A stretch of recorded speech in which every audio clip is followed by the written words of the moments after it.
पूर्व मुख्यमंत्री आदरणीय अशोक गहलोत साहब, हमारी एआईसीसी की सेक्रेटरी बहन पूनम जी, हमारे यहाँ पर विराजमान हमारे नेता प्रतिपक्ष आदरणीय टीकाराम जूली साहब,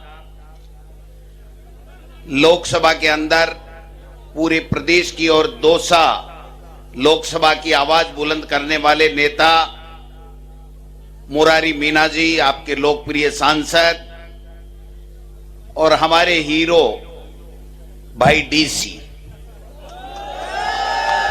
जब हम पढ़ते थे तो मुख्यमंत्री जी, इस डीसी शब्द से हमें बहुत प्यार था और हम ऐसे जिज्ञासा रहती थी कि कब जाकर के हमारे डीसी से मिलें।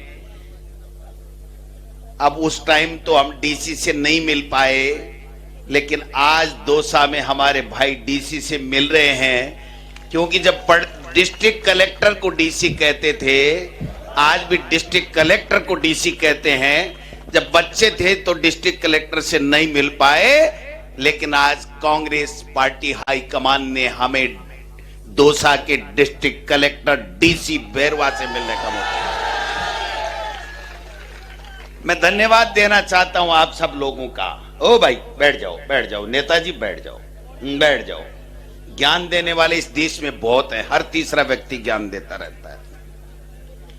मैं धन्यवाद देना चाहूंगा इस दौसा के तमाम मतदाताओं को, 36 कौम बिरादरी के लोगों को, कि आपने एक शानदार नेता को पहले एमएलए बनाया, लगातार 3-4 बार एमएलए बनाया, और उसके बाद में आपने देश की लोकसभा में सांसद बना करके मुरारी जी मीना को भेजा। इसके लिए मैं आपका बहुत बहुत धन्यवाद करना चाहता हूं। और मुरारी जी, मैं आपका और आपके कार्यकर्ताओं का इस बात के लिए भी अभिनंदन करना चाहता हूं कि एक 36 कौम को साथ लेकर के पीढ़ियों से कांग्रेस की सींच रहा है, कांग्रेस की सेवा कर रहा है। उस डीसी बैरवा को आपने यहां से उम्मीदवार बनाने में हाईकमान को जो प्रस्ताव भेजा, और पूरे तमाम कांग्रेस के तमाम नेता, चाहे वो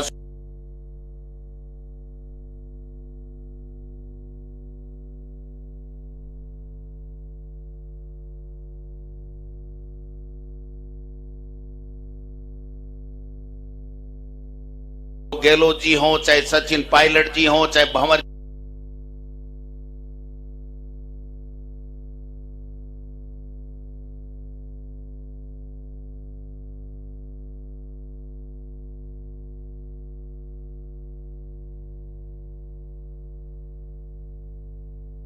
जितेंद्र जी हो, चाहे टीकाराम जूली जी हो,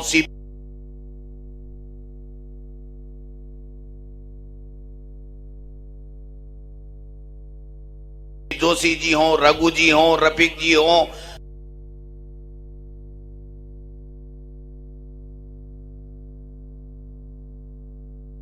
हमारे जिला अध्यक्ष जी हो, तमाम सब ने एक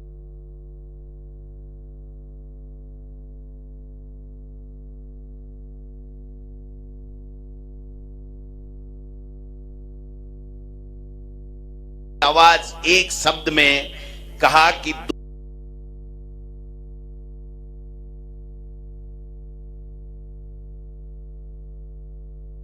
दौसा का विधायक आगामी कौन होना चाहिए।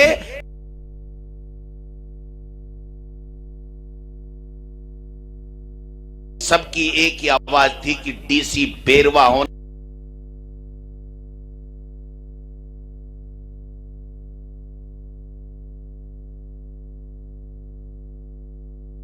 चाहिए।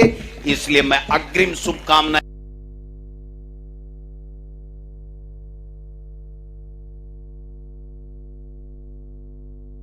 और बधाई भी डीसी बैरवा जी को आपने देना चाहता हूं।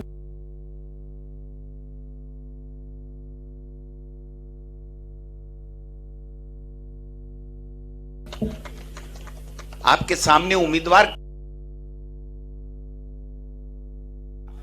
आप बताइए, जब सबने मेहनत करके ईमानदारी से 2.5 लाख वोटों से इस हवा में जब मोदी जी कह रहे थे और हमारे मुख्यमंत्री जी कह रहे थे 25-0 आ रहे हैं, 2.5 लाख से आपने मुरारी मीणा जी को सांसद बनाया, तो क्या हम सब ये चाहेंगे कि हमारा सांसद कमजोर हो जाए? चाहेंगे क्या? नहीं चाहेंगे। इस सांसद को देश का नेता बनाना है तो डीसी बेरवा को यहां से विधायक बनाना है, यह निवेदन करने के लिए मैं आया। सब बातें चलेगी, मैं देख रहा था, भरत मिलाप देख रहा था। किसका? मुख्यमंत्री जी का और मेरे साडू किरोड़ी जी का। मैं भरत मिलाप देख रहा था कि 3 महीने से बिछुड़े हुए थे, बातें नहीं कर रहे थे, मीडिया के माध्यम से एक दूसरे की बातें कर रहे थे।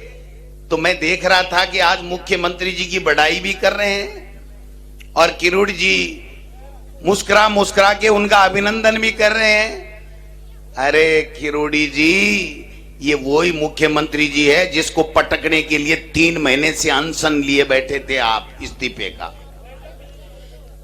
मुख्यमंत्री जी को हटाने के लिए, इस सरकार को पलटने के लिए, इस पर्ची को पलटने के लिए जो व्यक्ति 3 महीने से इस्तीफा दिया बैठा था, वो अचानक राजी कैसे हो गया भाई?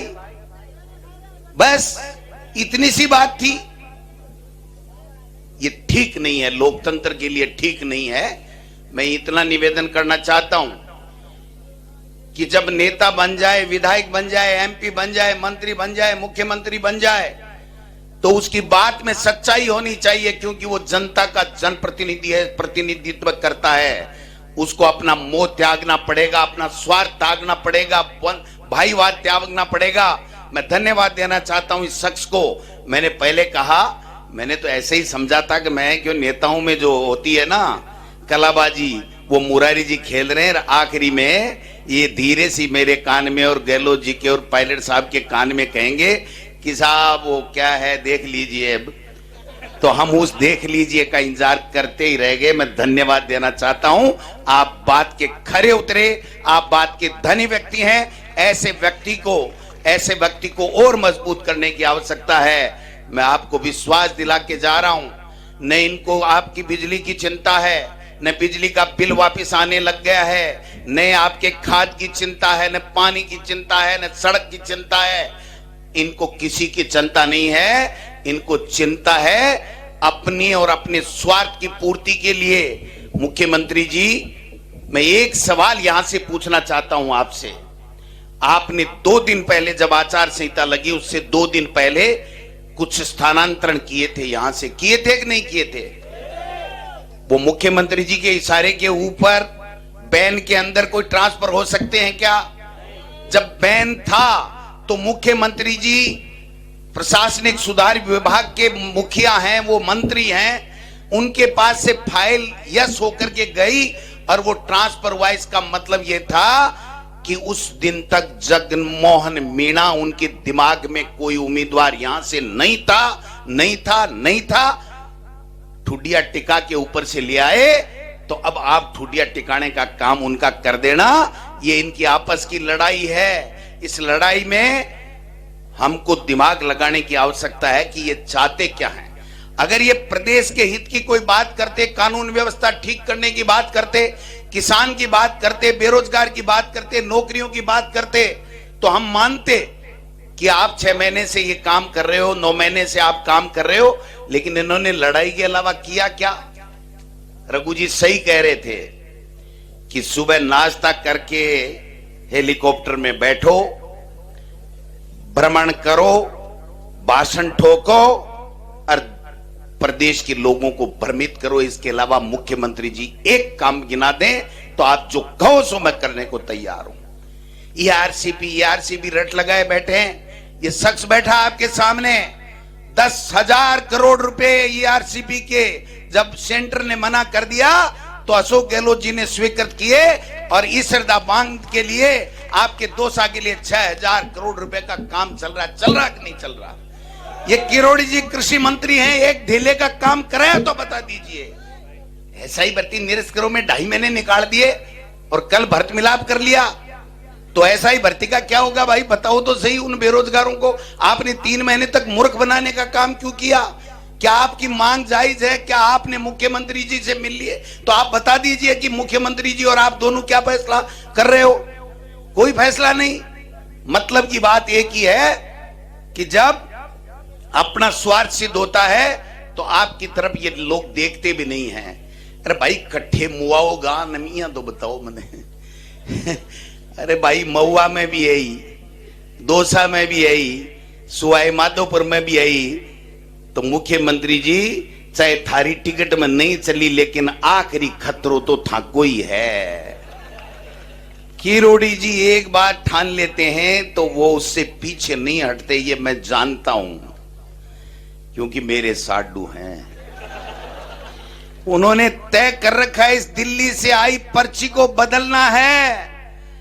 अभी सही कह रहे थे रघु जी की 13 हैं, ये 14 हो जाएंगे तो मुख्यमंत्री जी आपका पता ही नहीं चलेगा, रातों मैसेज आएगा, पर्ची बदल जाएगी। खाम का अपनी रिस्क अपनी मौत खुद ही क्यों बुला रहे हो? राजनीति में अपना घर तो सुरक्षित रखता आदमी। तो इसलिए ये सब चीजें आपके संज्ञान में रखनी है। लोगों को कहते हैं साहब वो ये वोट नहीं देगा, वो वोट नहीं देगा। कांग्रेस पार्टी वो पार्टी है जो 36 कौम को साथ लेकर के चलती है और 36 कौम उसको वोट देती है। और मुरारी मीना मैं आपको दावे के साथ लिख करके दे रहा हूं, यहां पर राहुल गांधी जी, सोनिया जी, खड़गे जी और हम सब की पूरी पार्टी आला कमान की पहली पसंद है। आने वाले भविष्य का बहुत बड़ा नेता है, इसको कमजोर मत होने देना। अगर इसको कमजोर कर दिया तो फिर ये ऐसे लोग हावी हो जाएंगे जो इस राजनीति को दूषित करने का काम करेंगे, अपने स्वार्थ साधने का काम करेंगे। इसलिए मैं तो इतना ही निवेदन करना चाहता हूं, अगर ईआरसीपी का काम चालू किया तो हमने किया, अगर पेंशन दी तो हमने दी, कॉलेजें खोली तो हमने खोली, इंग्लिश मीडियम स्कूलें खोली तो हमने खोली। और ये तो वो धरती है जहां पर इतने काम और स्वर्गीय नवल किशोर जी और स्वर्गीय राजेश पायलट जी की कर्म भूमि रही है। आप जैसे दौसा सबसे कांग्रेस का मजबूत गढ़ है। ये भूल कर ली इन्होंने कि यहां पर इस तरीके से आपस की जंग करके टिकट ले आए। ये टिकट वापिस बीजेपी की बैरिंग जाएगी। कांग्रेस का डीसी डिस्ट्रिक्ट कलेक्टर के बराबर बैठ करके, दोनों डीसी बैठेंगे, एक तरफ डिस्ट्रिक्ट कलेक्टर और एक हमारा विधायक डीसी, दोनों बैठ करके आपके हकों का फैसला करेंगे, आपकी आवाज उठाएंगे। मैं मानता हूं कि सरकार इस वोट से नहीं बदलेगी, कांग्रेस का कैंडिडेट साथ के साथ जीतने से भी सरकार नहीं बदलेगी। लेकिन मैं दावे के साथ कह सकता हूं कि अगर यहां से गलती से एक सीट पे बीजेपी जीत गई तो मुख्यमंत्री जी आपकी पर्ची जरूर बदलेगी, जरूर बदलेगी, जरूर बदलेगी। ये देखने की बात है। इसलिए इशारों में सब समझ जाओ, लंबे चौड़े भाषण की जरूरत नहीं है। मैं तो एक बात कह सकता हूं कि आप हमको मजबूत करेंगे, आप हमको मजबूत करेंगे तो विधानसभा में और लोकसभा में आदरणीय हमारे नेता खड़गे साहब राहुल गांधी जी के नेतृत्व में हम सब मिलकर के राजस्थान की विधानसभा हो चाहे देश की लोकसभा हो, इनकी नाक में नकेल डाल करके आपके काम करा देंगे, नाक में नकेल डाल करके करा देंगे। ये तो देते हैं भाषण, भ्रष्टाचार मेट रहे हो। अब बताओ, एक नया जुमला है गहलोत साहब, महाभ्रष्टाचारी लोग भ्रष्टाचार मेटने की बातें कर रहे हैं। ये गुजरात मॉडल क्या है? ये गुजरात मॉडल यही है कि डम्मी व्यक्ति को मुख्यमंत्री के पद पे बैठाओ, हर स्टेट में अच्छे अच्छे अधिकारियों को पसंद को भेजो, टास्क दो और उन प्रदेशों को लूटो और दिल्ली में अपने घर बनो। ये गुजरात मॉडल है, ये बड़ा खतरनाक है। लोगों को जातियों से लड़ाओ, भाई को भाई से लड़ाओ, कमजोर करो। और जैसे ईस्ट इंडिया कंपनी करती थी, भाई को भाई से लड़ा करके राज करने का काम करती थी, आज जाति को जाति से लड़ा करके ये बीजेपी के लोग राज करना चाहते हैं। 10 साल 11 साल हो गए केंद्र के अंदर और 10 महीने हो गए यहाँ मुख्यमंत्री जी को। एक काम गिना तो 1 रुपए का इस दौसा विधानसभा क्षेत्र में या लोकसभा में या प्रदेश में एक योजना ऐसी बता दो मैं इस मंच से चैलेंज करके जा रहा हूं पत्रकार महोदयों के सामने, भाइयों के सामने, कि हमारी 5 साल की जितनी योजनाएं थी उसमें से एक योजना के बराबर भी अगर इन्होंने कोई काम कर दिया हो तो मुझे कुछ नहीं कहना। एक धेले का काम नहीं है, गरीब का अगर कोई किसी ने काम किया तो हमारी कांग्रेस की सरकार ने किया। किसान का कर्जा माफ किया तो हमारी कांग्रेस की सरकार ने किया। दलित के, पिछड़े के, गरीब के बेटे को इंग्लिश मीडियम में पढ़ाने का काम किया तो हमने किया। सड़कें बनाने का काम किया तो हमने किया।